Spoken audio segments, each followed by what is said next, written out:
Coming up, officials say stop waiting to the last minute to file your tax returns. Coming up in the Bahamas tonight, the Nassau Airport Development Company executing successful growth strategies. We'll tell you all about it straight ahead. Coming up in the Bahamas tonight, the Deputy Prime Minister Philip Davis addresses concerns over the Bahama Resort. We've got those details, so stay tuned. Now in HD.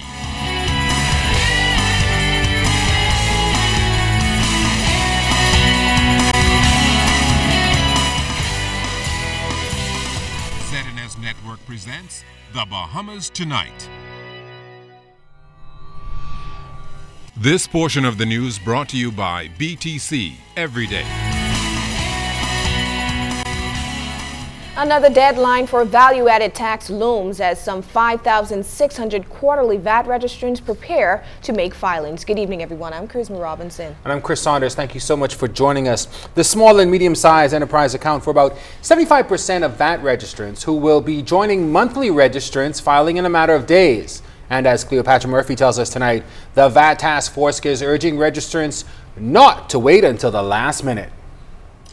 The deadline for 5,600 value-added tax registrants to make their first quarterly VAT filings is next Tuesday, and co-chair of the VAT Task Force, Edison Sumner, says this will be the real test of government's readiness to process the large load. The only complaints about the VAT Department's automated system has been by business owners who have taken a long time to complete filing returns online and have experienced timeouts. If you can get into the system a little early, start filing early, then we don't think that in that instance the system will be challenged. But again, this is a grain field for all of us. The government system has never been challenged like this before or like it will be next week Tuesday.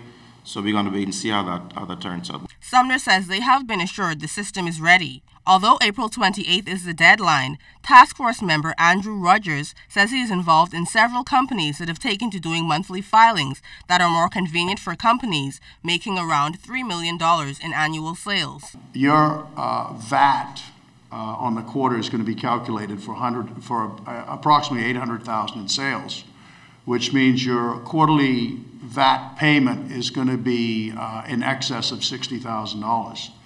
I found it a lot easier to make subsequent early payments and not have to come up with $60,000 over the next week. Task Force member Greg Bethel urged business owners to be compliant or face penalties of up to $10,000, 6 months in prison, or a combination of both. Government is going to be very anxious to make an example of people who do not comply, and I would not want your business, your practice, to be the first example that the government uses. People who file their VAT returns are urged to follow up if they do not receive an automatic reply within a few hours that payment was received. Cleopatra Murphy, ZNS Network News. The Nassau Airport Development Company, the body responsible for the management of the Lynden Pinland International Airport, reporting another successful year. Officials released the 2014 annual report today, noting that revenue increased by just over $7 million. Jimmy Swain picks up the story from there. Last year, in excess of 3.2 million passengers traversed the Lynden Pinland International Airport. Officials from the Nassau Airport Development Company making the revelation when it released its 2014 annual report. Most of those passengers would have come from the United States. Under President and CEO Vernice Walking, the final phase of the airport was completed. She explains that the focus was on improving passenger movement that made for a better travel experience. A highlight, she said, is the automated passport control. It has sped up that process so dramatically that even for the rest of us who don't have one of those qualifying passports, our processing is instantaneous as well. The average processing time at the kiosk, Debbie, correct me if I'm wrong, is something like 118 seconds. I mean, it's less than 2 minutes. It's incredible. So people move through those kiosks so rapidly, and so they're not now in the line with the rest of us. So we get processed by the officers in a much quicker fashion. The 20 new automated passport control kiosks will launch this February, and Joaquin highlights that Bahamians should be able to access them by fall. She notes another area they've worked to remain on a cutting edge is through ongoing passenger surveys. The surveys rate us on everything from terminal cleanliness to processing to the overall ambiance of the terminals. In the final quarter of the previous fiscal year, we saw a significant increase in our overall passenger satisfaction, with scores jumping from 4.12 in quarter 3 to 4.46 in quarter 4.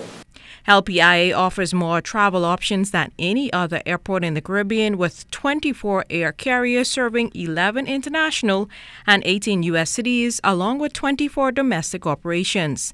Vice President of Finance and CFO Chris Ryan explains that NAD generates revenues from its passenger facility charges, including processing fees and commercial ventures. In 2014, we saw total revenues of $71.5 million, up $7.2 million from the previous year. Our operating expenses increased from $22.9 million in 2013 to $24.5 million in 2014. We also saw an increase in non-operating expenses, moving from $52.3 million in 2013 to $65.2 million in 2014. During the fiscal period, NAD experienced a net loss of $18.2 million. For NAD officials, the customer service experience remains a top priority here at the Lynden Pindling International Airport. Chiminita Swain, ZNS Network News. Deputy Prime Minister the Honorable Philip Davis tonight responds to concerns by Baha Mar officials. He told Janae Noel Ferguson that some of the CEO's comments were taken out of context by the media. And while the government also has concerns about the status of the resort, they are working to ensure the property opens.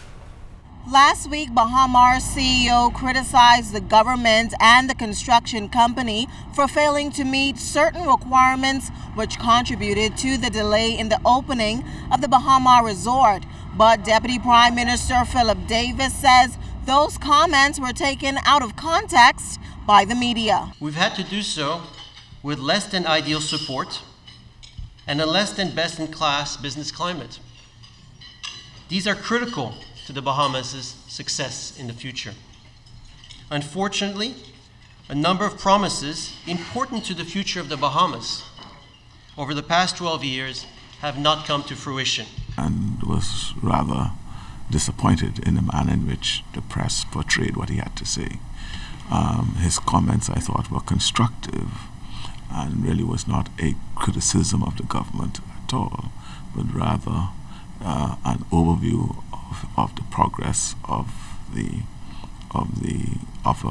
magnificent and significant intervention into the Bahamian economy. He expressed some of the things that may impact the future success of the project, which we all share. Those views are shared by both sides. The Deputy Prime Minister admitted, though, that some of the disappointment could stem from the fact that they've been unable to resolve the issue over payment to Baha Mar for Corridor 7 of West Bay Street. We are charged with the public purse. On his part, he has expended a significant amount of money for the works. The question that we've always had is whether those works were specifically for the diversion, or rather more so for the enhancement of the project. As to when the resort will finally open, the Deputy Prime Minister says that's yet to be seen. And I don't want to proffer any dates from where I sit as the Ministry of Works, charged with responsibility of the building code and ensuring that occupational hazard and safety conditions are met. I am unable to say. Deputy Prime Minister Davis says all parties involved are working for the quickest opening date possible. I'm Janae Noel Ferguson, ZNS Network News. A man is shot dead in broad daylight while doing repairs on a vehicle. I'm Jared Higgs. I'll have those details straight ahead. This portion of the news is brought to you by the new Shell & Leddy, designed for extra miles.